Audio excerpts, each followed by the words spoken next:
Good evening, everybody. Welcome to the expert talk on coronavirus and the response of the Indian government. Today, the Finance Minister has announced the economic package, and I have with me MohanDas Pai. He needs no introduction, and I would directly come to the interview. Thank you so much for joining, Mr. Pai. Thank you, Pradeep. Thank you. Mr. Pai, you have been the votary of an economic package where you had written in one of your articles that the government needs to come out with an economic package worth 5 lakh crore. What are your initial reactions to the economic package announced by the Finance Minister Nirmala Sitaraman? I'm very happy with the package announced because we had suggested about 1.80 crores, 1.8 lakh crores by DBT to those who are below the poverty line or those who are getting government subsidies.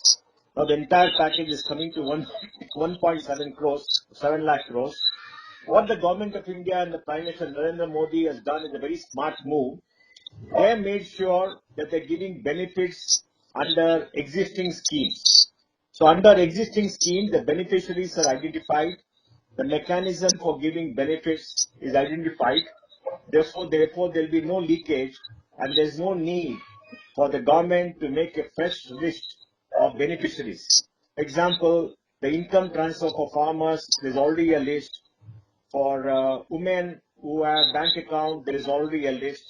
For women who are going to get three LPG gas boxes, I think there's already a list, and so on and so forth.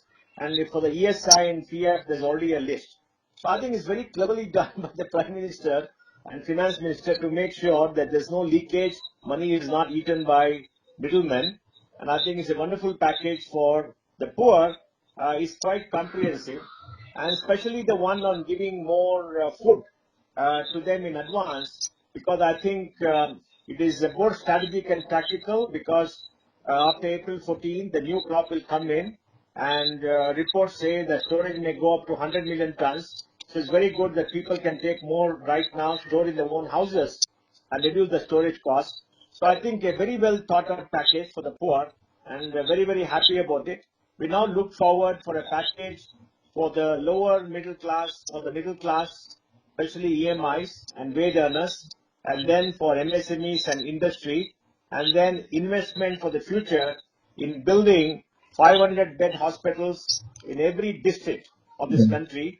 There are 715 districts. We estimate 215 districts have good hospitals.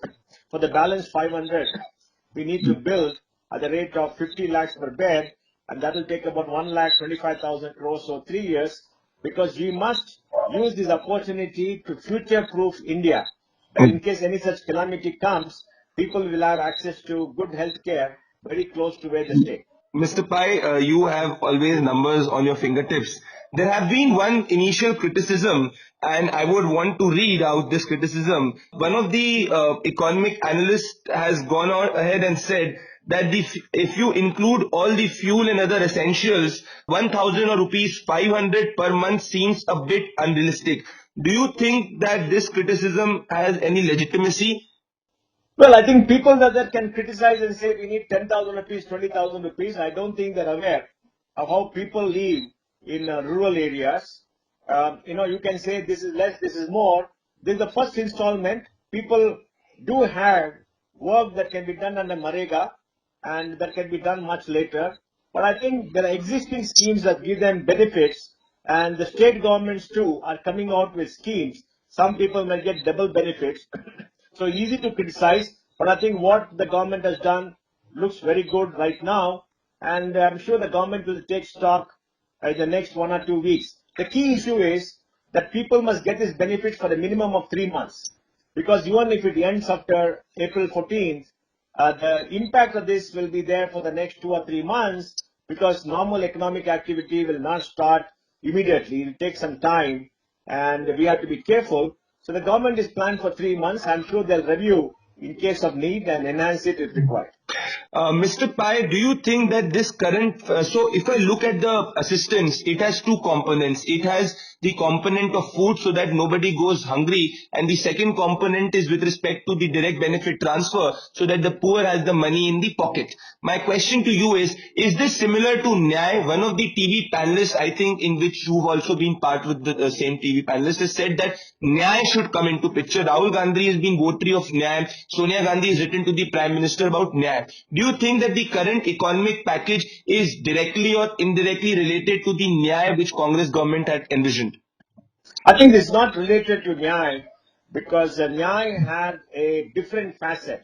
What the Nyay package was, if I remember rightly, that they took the minimum income that is required to come out of the poverty line and the difference between that and what they thought people are earning based upon old data, they asked the government to transfer. Now, such a massive transfer program is workable if all subsidies are removed. We have calculated that between the state government and the central government, about 6 lakh crores of subsidies is given to people who are deemed to be below the poverty line and to farmers. 6 lakh crores. It's a lot of money. It's a lot of money, and that's about 3.5% of the GDP of this country. And, if the subsidies are all removed and money is given, something like NAI can work, but we know that is very difficult. But what this government has done is that they have created a social security program to take care of different classes of people. For example, the gas cylinders given to women is only about 8.3 crores to women below the poverty line in particularly many areas. That means taking a family of four, that is about 32 crore people will benefit. Now, that is a separate program, and giving money to women with a bank account, that is a separate program. Okay. And then Marega is a separate program. So all these are separate programs. So overall, the government of India has created a social safety net to Yeah. take care of everybody's requirement. For example, the housing program is wonderful because it will giving a house to 1.8 crore Sure. people, 1.84 crore people. So I think Sure. this is a much better design program than Nyai. Sure. Mr.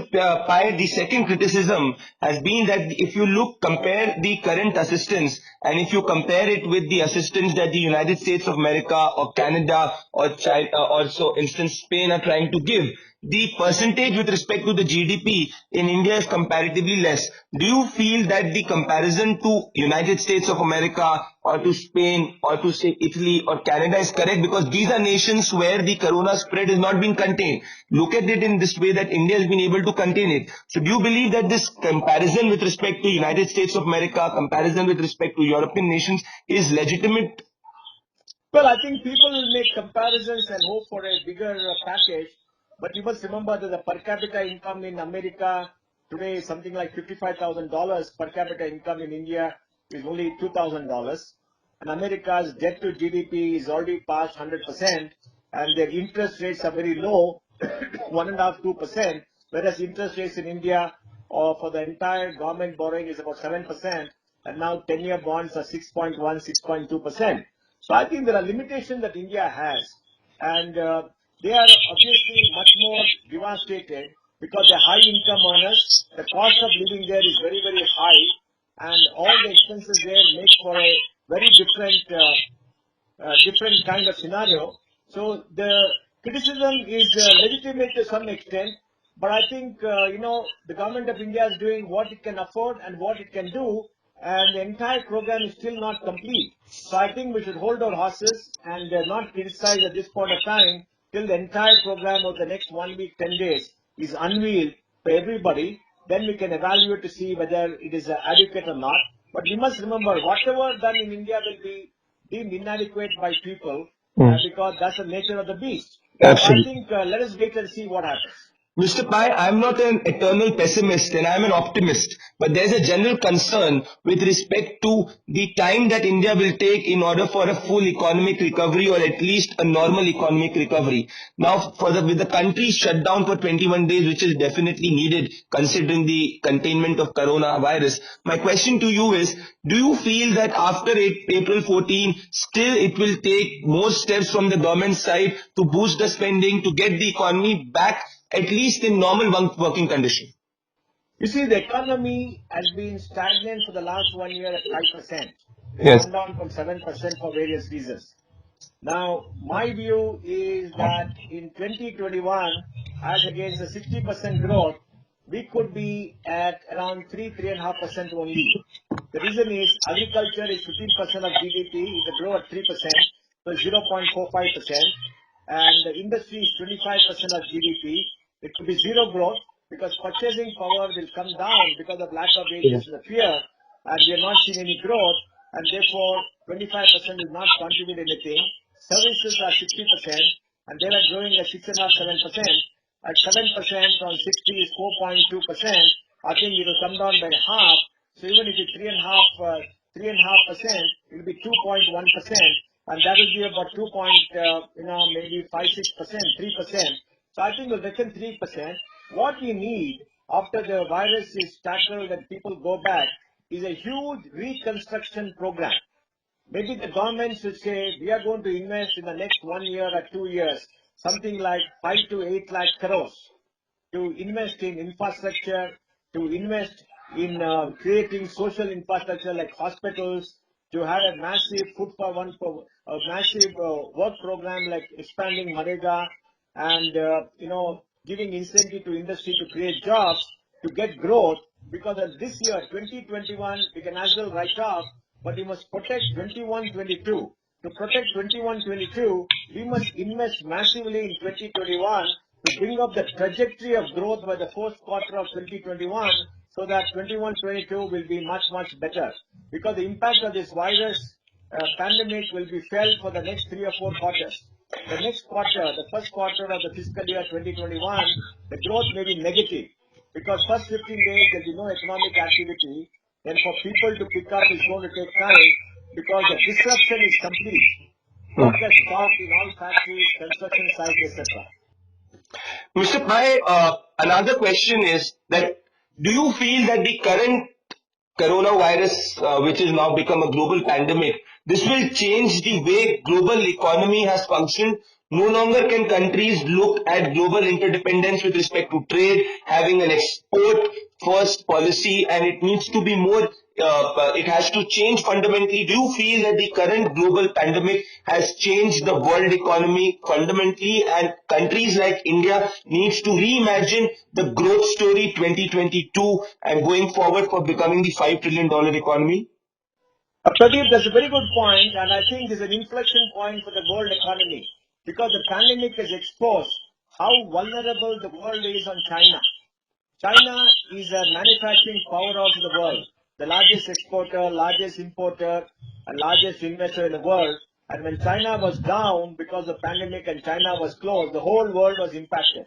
Many necessities of life, medicine, machinery, everything else was impacted, and the global supply chain meant that other countries could not manufacture because many of the components came from China. So the world has seen that, and now I think companies all around the world will decide that they cannot be dependent on China so much. One, they must expand the supply chain to feed many more countries like Southeast Asia, India and Africa, so that they will not depend on one single country. Second, they must manufacture as much as possible within their own country to minimize any shocks and be local producers. Today, with automation, robotics, etc., you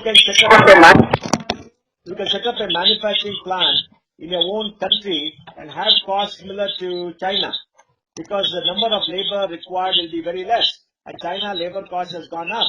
So, for example, in India, Havels India has set up a full-fledged AC manufacturing plant in Gilo, Rajasthan, near Delhi, and it is fully robotic run, fully automated, and they're more competitive than China. So like that, many countries will automate. It will be many jobs will not come back.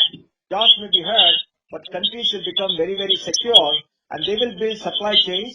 And also, I think all countries will set up R&D for biotechnology so that they don't get again flustered by viruses like that. Their armies will take care of bioterrorism and invest. So I think the world will change fundamentally. It's an inflection point.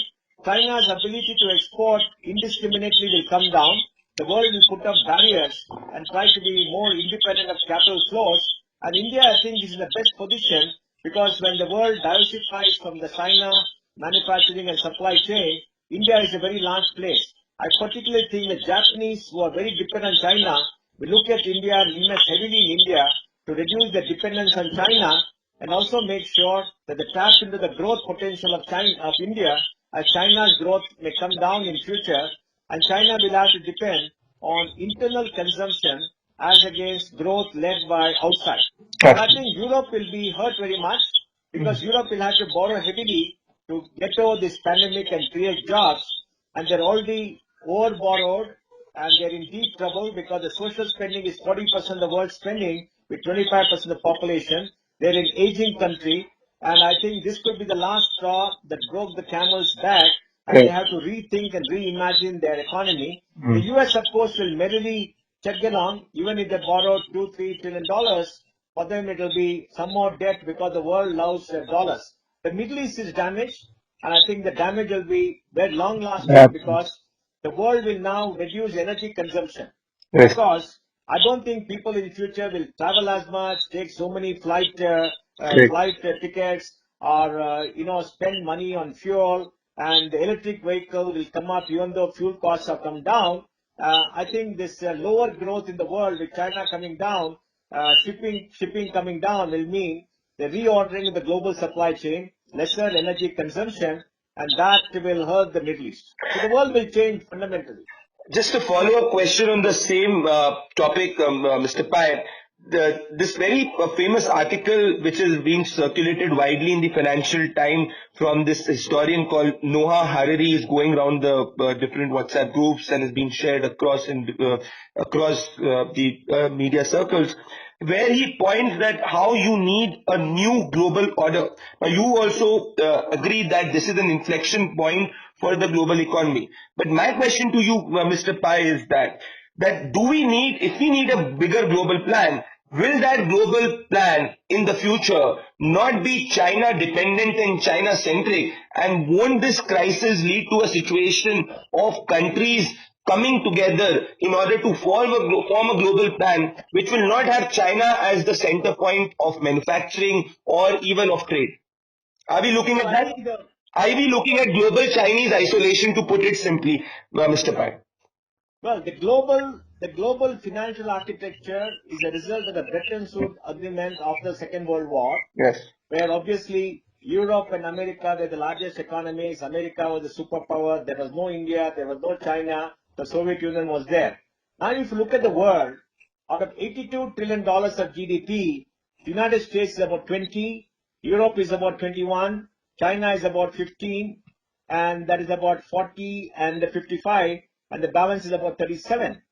Now, by 2025 or 2028, the emerging markets will overtake the OECD as the largest economic bloc.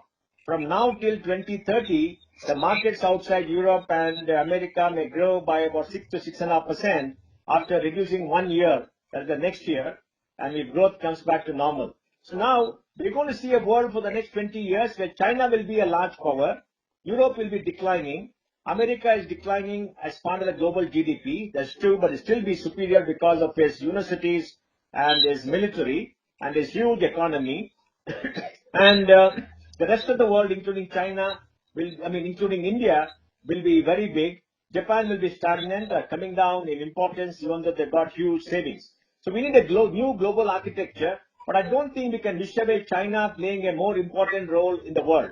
China will play a dominant role. It's the second largest economy in the world. It could overtake America by 2030 or 2025, even in nominal terms, not in per capita income, but in total GDP. India could be $10 trillion by 2030. So we're going to see fundamental changes. But please remember, people who hold the power today in multilateral institutions are not going to give the power. It's going to be a big fight all around. And China's importance as the world's factory will come down.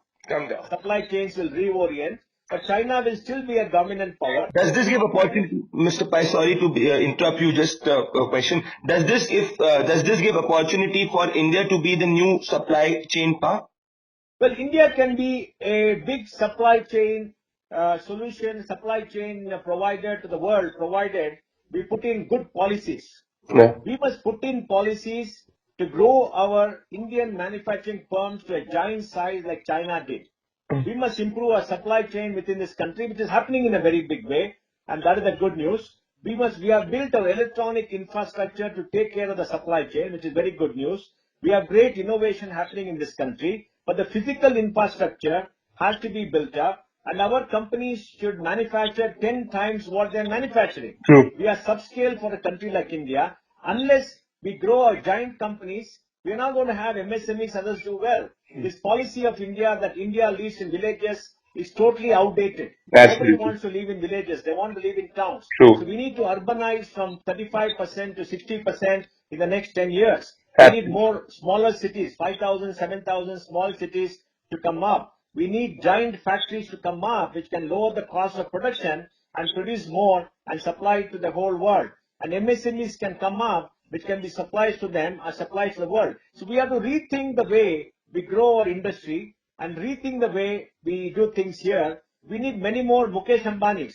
That's what Mukesh Ambani has done. Invested 3 lakh crores in creating Jio. How many other industrialists are investing that size?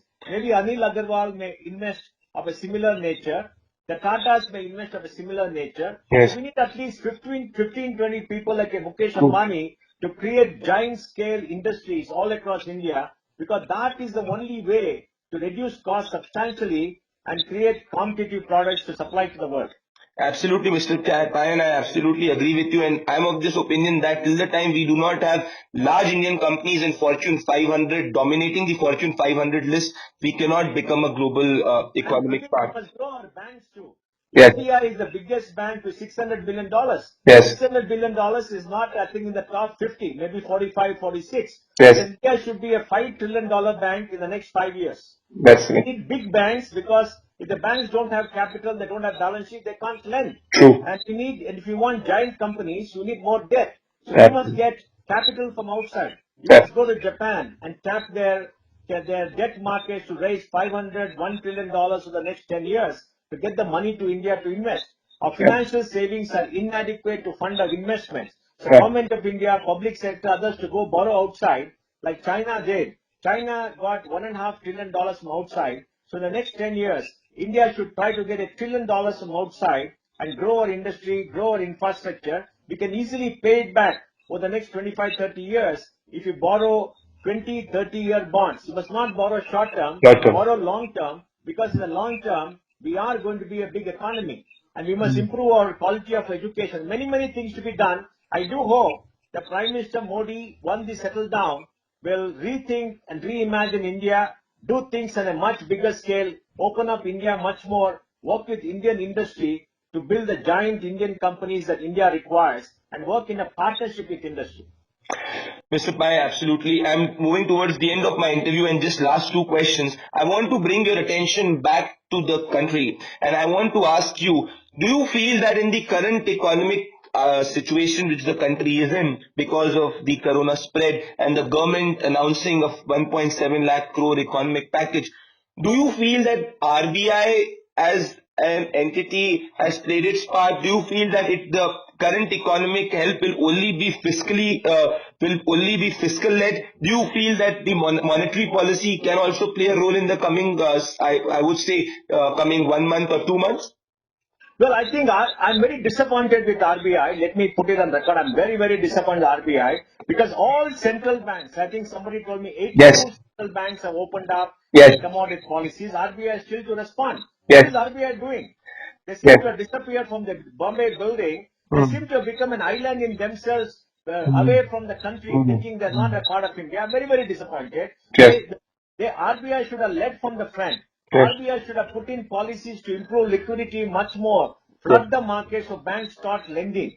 They should have told the banks along with the government to increase working capital limits to everybody. They should have come out with a statement that they will have a deferment of all EMI and loan payments, etc., and give financial succor like the Fed has done, in the UK done, and everybody has done. Now, reducing interest rates is one way, but reducing interest rates will not help, because a large number of Indians, especially senior citizens, depends on bank for the living, and they've been hurt by the decline of the NBFCs and others who offered higher interest rates. The money needs to be saved, so there's no point reducing interest rates, but liquidity and the money should be available to everybody. And RBI should be signaling they're here to protect the economy, they're here to do things. but they've been very absent, and it's very disappointing. One of India's biggest institutions is not responding and has shied away. Yes, they've done something to improve the flow of dollars in the market. They said we will give some more, auctions of money to lend money for but on the scale of what India needs, they're very small and ineffective.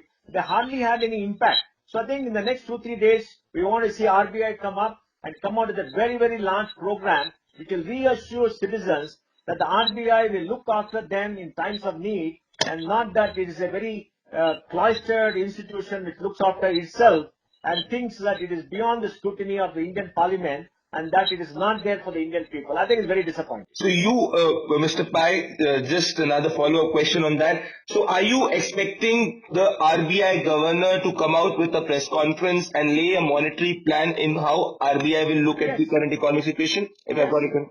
And you are disappointed with the RBI?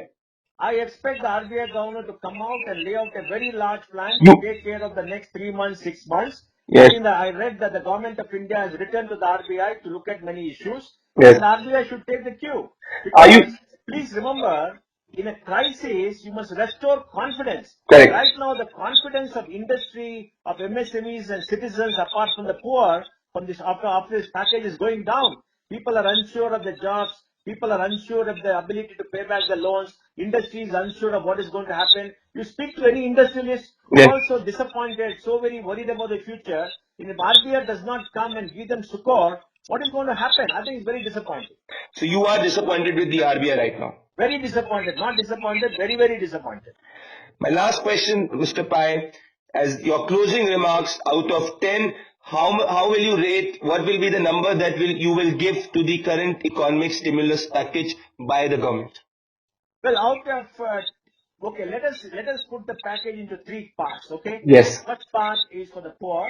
Yes. Second part is for the lower middle class, MSMEs and industry. Yes. And third part is for the future. How do you future-proof? Yes. As far as the poor is concerned, I'll give them 8 out of 10. Yes. And I'll hold my views to judge what the finance minister does for the lower and the middle classes and MSMEs, etc. And then we can give a rating. Okay. Mr. Pai, just a closing of the cuff question. How are you spending your quarantine time? A lot of individuals are posting their fitness videos. People are going and putting their cooking videos. How are you spending your quarantine time? Well, I'm spending my quarantine time first thinking of the future. Yes. I want to make sure that we can all work together to make a brighter future for India. Because without India being brighter, better, all of us will be hurt. And there's a crisis moment. We all have to come together. So I'm thinking, I'm writing, I'm working it out. Second, I'm spending time improving my health. I have a little bit of diabetes, so I'm training out in the morning, I'm training out in the evening. My poor wife is taking care to feed me 3 times a day alone. We both are alone in the house with no help, and she's doing her best to keep this cranky fellow alive and in decent shape. And then I'm doing a little bit of reading. I'm making all my emails. And I'm talking to a lot of our startups, a lot of our funds to make sure that they all tighten up and they're able to survive. And, generally keeping to myself. And I think it's a good break because I'm not traveling. I'm not visiting people. I'm not talking to too many people. I'm looking after myself. I think after so many years, it's the first time I spent so much time at home, even though it is a forced thing. And hopefully when it ends, my health will be much better, my physical fitness will be much better, I will have much more energy to trouble our political leaders and go on nagging them to do better and better. Well, it's always fascinating to talk to you, Mr. Pai. The best thing is that you always have the numbers on your fingertips. Thank you so much for joining us on this first episode of a digital conversation, a digital interview where we try to bring the expert. And thank you so much, Mr. Pai. Thank you very much. Good. Thank you.